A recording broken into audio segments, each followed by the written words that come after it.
E lá vamos nós para mais um dia de estudos sobre a certificação FRM. Nesse momento estou na parte 1 do primeiro exame. Inclusive aqui no canal eu já mostrei um vídeo explicando exatamente qual vai ser o método de estudos aqui da certificação, onde basicamente eu peguei o guia de estudos oficial e lá dentro, onde tem tanto o peso de cada uma das provas, os assuntos que vai cair, eu peguei cada um dos bullet points e cada vez que eu destrincho algum bullet point, eu documento aqui um vídeo. Inclusive fica o convite, se quiser receber em primeira mão esses vídeos onde eu divido os meus aprendizados nesse momento estudando FRM, não se esqueça de se inscrever no canal, e a ideia aqui é ir até o final dos estudos, trazendo um material em português. Inclusive pesquisei aqui, não achei até agora no YouTube, quem sabe podemos montar aqui o primeiro grupo de português de estudos gratuito, sem vender curso nem nada. Então vamos agora para mais um tópico a ser estudado.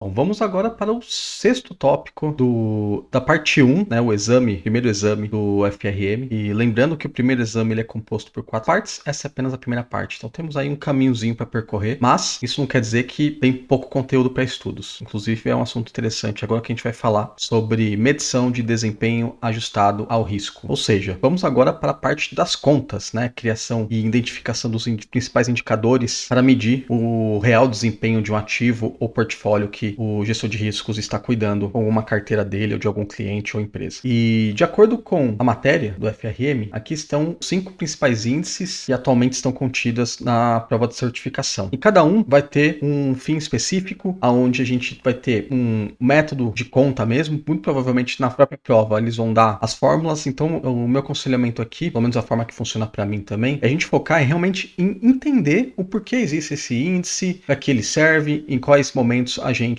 vai escolher utilizá-lo para comparar ativos e carteiras e verificar se o desempenho dele está aderente com o que pretendemos a escolher investir nessa carteira. Então vamos lá para os índices. Primeiro o índice de Sharpe, que a ideia é medir, desse índice, se o retorno está acima da taxa de risco. Lembrando que depois desse resumo eu vou detalhar cada um dos indicadores. O índice de Traynor, que visa a gente comparar o retorno sobre o risco sistemático, e em resumo o risco sistemático é aquele que a gente não consegue eliminar por diversificação de carteira, ou seja, é aquele risco inerente do mercado, que vai ter uma variação, né? Colocando aqui um risco sistemático, poderia ser a Covid, por exemplo.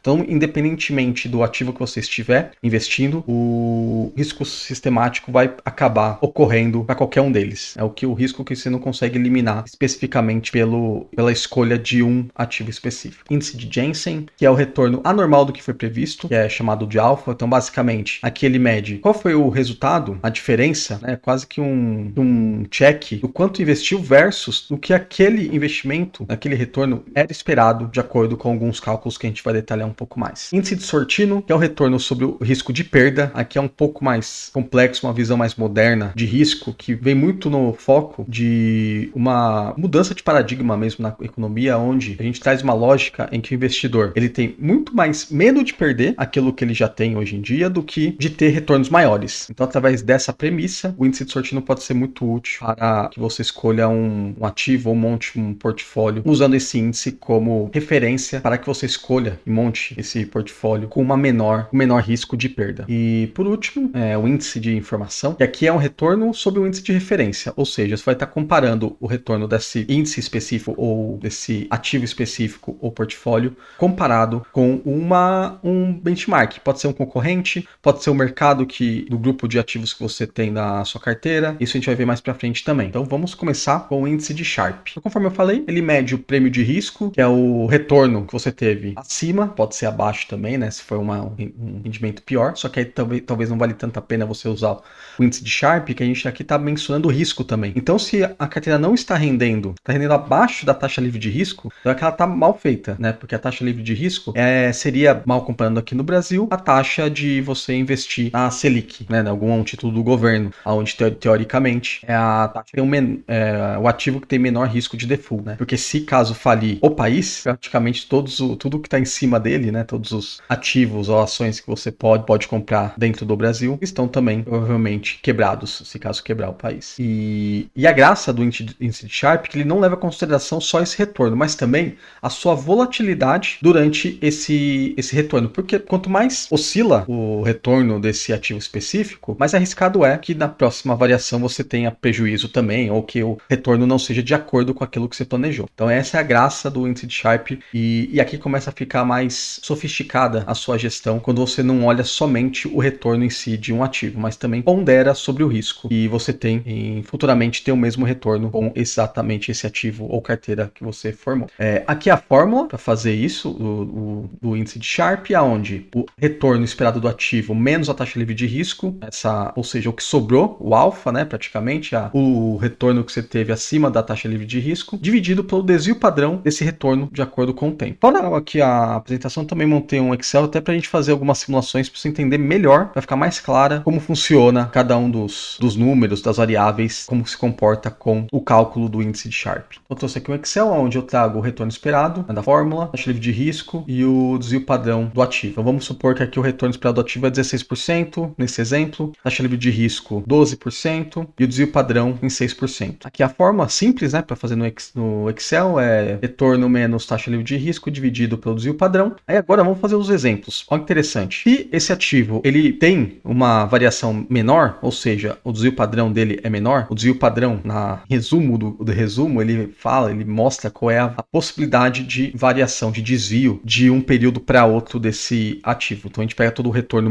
período a período, pode ser um período mês a mês, bimestre a bimestre, ano a ano, depende do tamanho de grandeza aí do que você for utilizar, e com isso você tem uma variação média, né, um desvio padrão aí desses dados que você imputou. Então vamos supor que o desvio padrão é menor, ou seja, ele fica muito mais próximo, ele oscila menos o retorno médio aí por mensal. Vamos supor que seja 2% ao invés de 6%. Olha que interessante. O indicador, o índice de Sharpe, ele sobe muito. Por quê? É muito mais interessante, então ele fica mais positivo num ativo em que o retorno oscila pouco. Você tem meio que uma garantia que você vai receber bem acima da taxa do mercado. Nesse caso aqui, 4% é um bom retorno. Então vamos supor que vai ser um menor retorno, que essa é a tendência. Já fica um indicador menor. Então aqui você consegue comparar uma carteira aonde você considera não somente o retorno esperado do ativo, mas também o risco. Então nesse exemplo, ó, tá vendo? Uma carteira que retorna 13% numa taxa livre de risco de 12% e o desvio padrão é bem pequeno, vamos voltar aqui até menos, 1%. Ele tem um indicador de 100%. Agora, vamos pensar em um ativo que tem um retorno maior, 16%, porém, o desvio padrão dele é maior, que nem aquele exemplo que a gente fez anteriormente, de 6%. Então, mesmo ele tendo um retorno maior, utilizando a lógica do índice de Sharpe, quer dizer que esse ativo aqui, ele é pior para se investir, olhando a relação risco-retorno, do que o primeiro. Mesmo ele tendo um retorno esperado menor, de 13%, porém, ele desvia muito pouco, ele tem uma garantia desse retorno esperado. Então a tendência é que alguém que olhe o índice de Sharpe vai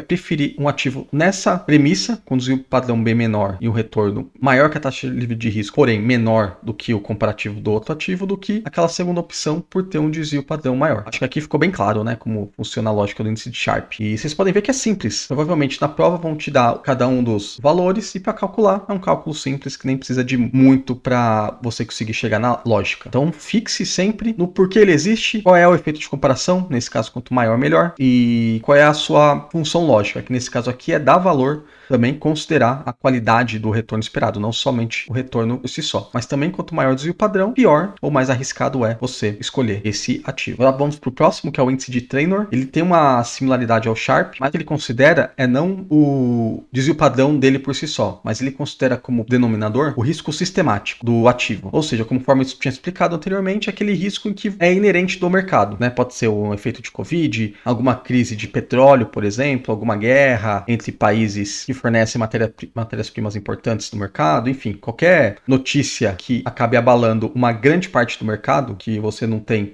diferenciação de ativo para o outro, todos eles vão aumentar o seu valor ou abaixar o seu valor. É esse valor apartado. Tem inclusive propostas dentro do material do FRM de como calcular esse beta, mas aí é papo para outro tópico. A gente vai focar inicialmente aqui nos índices de mensuração. Aqui novamente a parte do numerador, retorno esperado do ativo menos a taxa livre de risco, porém a divisão é pelo risco sistemático. É como interpretar, né?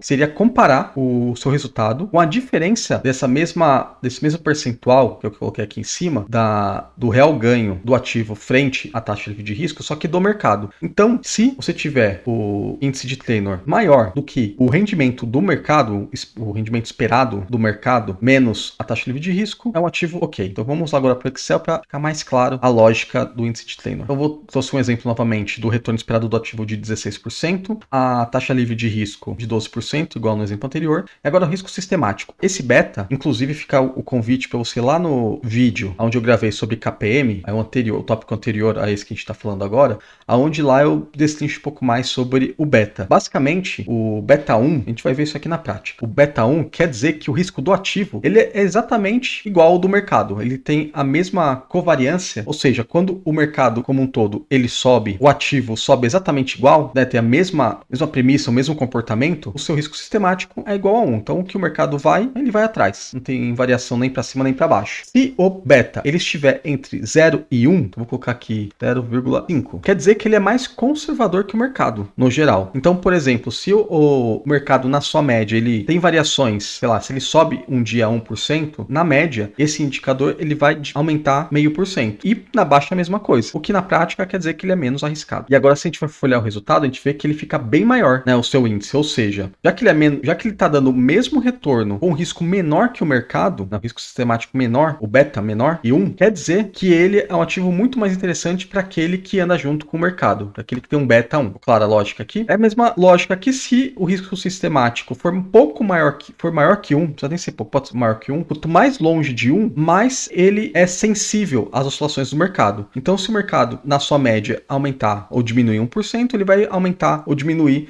1,x%. Então, o exemplo que eu tinha colocado anteriormente, 1,16%, quer dizer que, na média, ele é mais sensível ao mercado do que o mercado que ele está inserido. O que faz ele ter um indicador menor e comparado aqui se fosse um outro ativo que se comporta igual ao mercado, beleza? Mais ou menos essa é a lógica. Também assim como o índice de Sharpe, quanto maior, melhor. E aqui que você vai fazer duas comparações. Que você pode ver, por exemplo, é possível que um ativo, que nem esse aqui tá 3,4%. Lembrando que outro detalhe é que esses índices, eles não são necessariamente olhados como percentual. Esse pode ser olhado como 0,034, né? Eu coloquei aqui percentual apenas para efeito didático e eu padronizei em todos eles para ficar na mesma numeração que os retornos percentuais aqui. E ficar um pouco, pelo menos a minha visão, fica mais fácil o depara, a equiparação. Então, se a gente comparar, voltando, comparação de um ativo X ou carteira X, aonde o retorno é 16 e o seu risco sistemático é 1,16, ele tem um indicador de 3,4. Se você agora colocar um ativo com retorno menor, vamos colocar aqui 14%, porém, o risco sistemático dele é menor do que o mercado. Então, vou colocar aqui 0,7. Olha, ficou parecido. Ele ficaria mais interessante se fosse menor a oscilação. Tá vendo a comparação? Aqui, você não tem um olhar praticamente míope, né? Você olha só o resultado, você falaria que com certeza aquele outro ativo de 16% de retorno esperado é melhor. Agora, não necessariamente. Agora, você está olhando também o seu risco sistemático desse ativo ou portfólio específico, beleza? Vamos para o próximo índice. Agora é o índice de Jensen. Confesso que é um índice que, na prática, eu vi pouca bibliografia, pouco conteúdo utilizando ele, então eu vou focar aqui no alfa de Jensen, que esse sim, ele é muito falado. É que a ideia, né, de exatamente é medir o alfa, ou seja, o retorno anormal que um ativo gerou,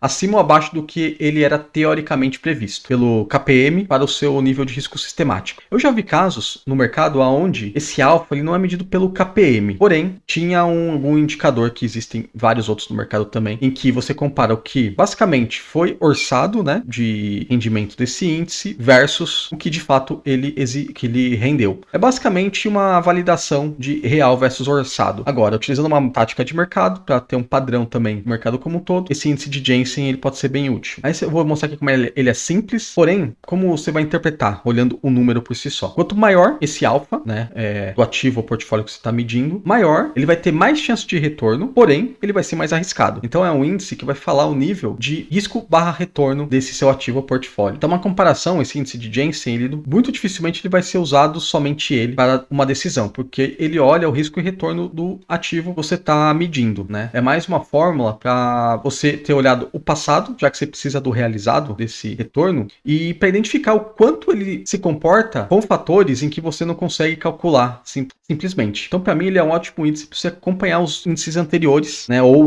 eu vou falar mais sobre os posteriores, mas ele serve para você olhar o ativo ativo que você está medindo e considerar o alfa de Jensen como possibilidade de desvio desse ativo para os próximos períodos. Ou seja, tem algum fator nele que ainda é desconhecido, né? De acordo com os cálculos do KPM ou independente da metodologia que você escolheu para orçar o resultado dele. Vamos para a fórmula. A fórmula disso aqui é mais simples. Aqui você vai pegar o quanto ele retornou versus o quanto você esperava que ele retornasse. Que aqui dentro da premissa da certificação usa o KPM como referência. Vou deixar em percentual aqui também para ficar fácil, que é um menos o outro. Então essa é a ideia. Então se o KPM aqui é 16, 0, provavelmente vai ser bem próximo, né? A tendência é que seja próximo se os cálculos foram feitos de forma correta e não teve nenhuma oscilação não calculada, né, não planejada, a ideia é que seja pouco isso daqui. Quanto maior, mais arriscada essa carteira frente às possibilidades que você tem de gerenciar esse ativo e esperar o resultado dele no futuro. Próximo índice de Sortino, ele é um índice mais moderno, aonde ele é muito parecido com a ideia do índice de Sharpe, onde ele olha a variação do histórico desse retorno, porém, ele tem algumas premissas diferentes. Lá no índice Sharpe a gente viu que o cálculo é baseado no retorno versus a taxa livre de risco, né? Aqui ele muda a taxa livre de risco por um T, que é o target, que é chamado aqui de retorno mínimo aceito. Na literatura, inclusive o exemplo que eu vi no mercado, esse target muitas vezes é a própria taxa livre de riscos, né? Porém, dependendo do perfil e maturidade da gestão da carteira, seria mais correto você colocar esse target aqui com o retorno mínimo aceito, já considerando que você vai ter um retorno acima da taxa livre de risco, né? Por isso que aqui ele é um indicador um pouco mais sensível e aderente, você consegue adaptar aí para a sua realidade de uma forma mais interessante. E fora isso, é um conceito mais moderno ainda, é a questão que ele foca apenas no risco de perda. Quando você olha no índice de Sharpe, ele tenta olhar o desvio padrão como um todo, ou seja, se ele oscilar muito para cima e muito para baixo, o peso é o mesmo. E aqui no índice de Sortino, você só vai pesar a variação que foi para baixo, que caiu, o que vai muito de acordo com o paradigma da economia, onde a gente tem, na verdade, muito mais risco, muito mais aversão à perda do que apetite ao ganho de investimento. Então, ele aqui foca apenas na mensuração, ele olha como risco aqui somente a perda. É uma visão diferente, mas na prática você vai ver que a fórmula se parece um pouco com o índice de Sharpe, só mudando essas premissas que eu comentei. E como interpretar o índice, né? Quanto maior o valor, assim como o índice de Sharpe, melhor a performance do ativo ou portfólio, considerando também o seu risco de retornar abaixo daquilo que você espera como retorno mínimo. Vamos para o Excel para ficar mais clara a forma de cálculo. Então aqui eu trouxe um exemplo de retorno do portfólio versus retorno mínimo aceito. Vamos colocar aqui que é 12, né? Nem estava anteriormente. O retorno do portfólio foi 14, por exemplo. Aí o que é necessário fazer aqui na fórmula do Excel? Aí eu tive que fazer praticamente um desvio padrão com uma fórmula aonde o que eu considero aqui do desvio padrão, deixa eu voltar aqui na fórmula para ficar mais claro. Aqui o desvio padrão tá fazendo mais ou menos o cálculo dele, né? Que é o quadrado, né, da soma de todos os desvios entre a fórmula é o retorno desse período menos o retorno mínimo esperado. Então vamos mostrar na prática como funciona. Vamos supor que o primeiro mês de retorno desse período que eu estou calculando é 22%. Nesse caso, o valor aqui vai ser zero, que eu estou falando o mínimo. Eu só vou considerar aqui apenas os retornos do portfólio que forem menores do que zero. Ficou claro? Então aqui, vamos ver aqui o indicador 261. Vou aumentar um número aqui para ficar claro que não vai ter nenhuma mudança. Se aqui eu volto, ao invés de 22, eu coloque 20, que foi um retorno ainda acima do target. Porém, tá vendo? Não mudou nada o cálculo do portfólio do índice. Se eu coloco 16, não mudou nada. Se eu coloco 13, não mudou nada. Porque tudo que for acima do target, eu não considero como variação de risco. Agora, se eu tive um mês a mais, ou um período aqui, cada fase de período de retorno, for menor que o target, vamos supor que aqui foi 8, tá vendo? Ele cai o indicador. Ficou claro aqui o exemplo? Então, quanto mais vezes você tiver esse indicador, né, esse retorno que for menor do que o target, ele vai penalizar aqui o índice de Sortino. Olha que interessante quando você olha na prática, quando vai funcionando, como fica mais claro como ele funciona. Agora, se eu tiver um retorno aqui maior que 13, maior que 12, aliás, ele já volta para o valor anterior. Então, toda vez que eu tiver qualquer período abaixo do target, mas ele vai punir o indicador e trazer essa visão de risco de perda para esse índice de Sortino. Então, é bem interessante ele. Parece meio complexo quando você olha a fórmula, mas na prática ele é bem simples, o contexto. Então, novamente, eu reforço que vale muito mais a pena você entender a lógica de cada um dos índices para saber aonde aplicar, porque depois a fórmula por si só aí a própria IA pode te ajudar. O que não vai faltar são motores de cálculo já disponíveis na internet ou, enfim, qualquer outro mecanismo aí dentro da sua empresa. Agora, o último índice, vamos para o índice de informação, né, o Information Ratio. Ele mede o retorno do ativo ou de uma carteira em comparação a um índice de referência. Então, aqui é bem simples a fórmula, né? Aqui o legal é que você vai comparar o seu ativo ou o seu portfólio com qualquer benchmarking que você escolher. Então, é muito normal isso daqui, se tiver uma empresa de corretora de investimento, ela pode vender que a sua carteira específica tem um rendimento melhor do que o mercado através desse índice, porque você vai utilizar exatamente esse indicador de qualquer outro tipo de benchmark. Aonde o cálculo aqui eu pego como numerador a média de retorno do ativo, ou seja, o retorno que teve o portfólio menos o retorno do benchmark, faz uma média dessa diferença dividido pelo tracking error, que é também outra variável que é bastante utilizada para outros cálculos e indicadores de risco, né, que ele vai tirar a média de cada um dos períodos, né, de cada oscilação por mês, por período de mês ou ano que você escolher. E o de cima é o valor fechado, né, o retorno do portfólio menos do benchmark. Então o track error ele vai considerar também as oscilações mês a mês, né? Então aqui quanto mais longe você tiver, né, quanto maior for o tracking error seu comparado ao benchmark, mais ele vai penalizar o indicador. Então vamos olhar isso aí na prática novamente. Bom, aqui tá bem mais simples, né? Então aqui eu vou trazer a média do retorno do ativo menos a média do retorno do benchmark dividido pelo tracking error, conforme eu falei anteriormente aqui no cálculo do índice. E a graça é, se o tracking error, ou seja, quanto mais desvia o seu retorno frente ao benchmark, quanto maior for esse tracking error, mais punido vai ser o indicador. Então vamos aumentar o tracking error aqui para 6%, né, que vai ficar menor o indicador. Agora vamos supor que ele está 1%. Aqui é 100% porque a diferença, você tem um retorno maior do que o benchmark e um pouco oscilação, o que dá ele mais segurança para você investir nele. Agora se se você diminuísse a diferença do retorno do seu ativo versus do benchmark. O indicador diminui. Então ele considera esses dois fatores que vão mexer na prática. O track error diminui mais ainda. Então com isso você consegue comparar o seu rendimento com qualquer comparativo concorrente, o benchmark, mercado, enfim, com qualquer outro fator, considerando também o fator risco dentro do track error. E aí, o que achou do vídeo? Fica aqui mais uma vez o lembrete de curtir o vídeo para que ele também seja repassado para outras pessoas que tenham interesse de estudar o FRM e quem sabe encontrar um bom vídeo em português. E ao mesmo tempo, quem sabe a gente consiga criar um grupo de estudos, dividindo conhecimento. Coloca aqui embaixo nos comentários se tiverem algum outro detalhe a acrescentar também. E juntos levarmos a palavra de gestão de riscos, que com certeza é um assunto do futuro e que com certeza, se você ainda está em dúvida do que aprender e achar alguma carreira na sua vida, aconselharia a olhar com carinho sobre gestão de riscos. Te agradeço por ter assistido o vídeo até aqui e te aguardo para o próximo.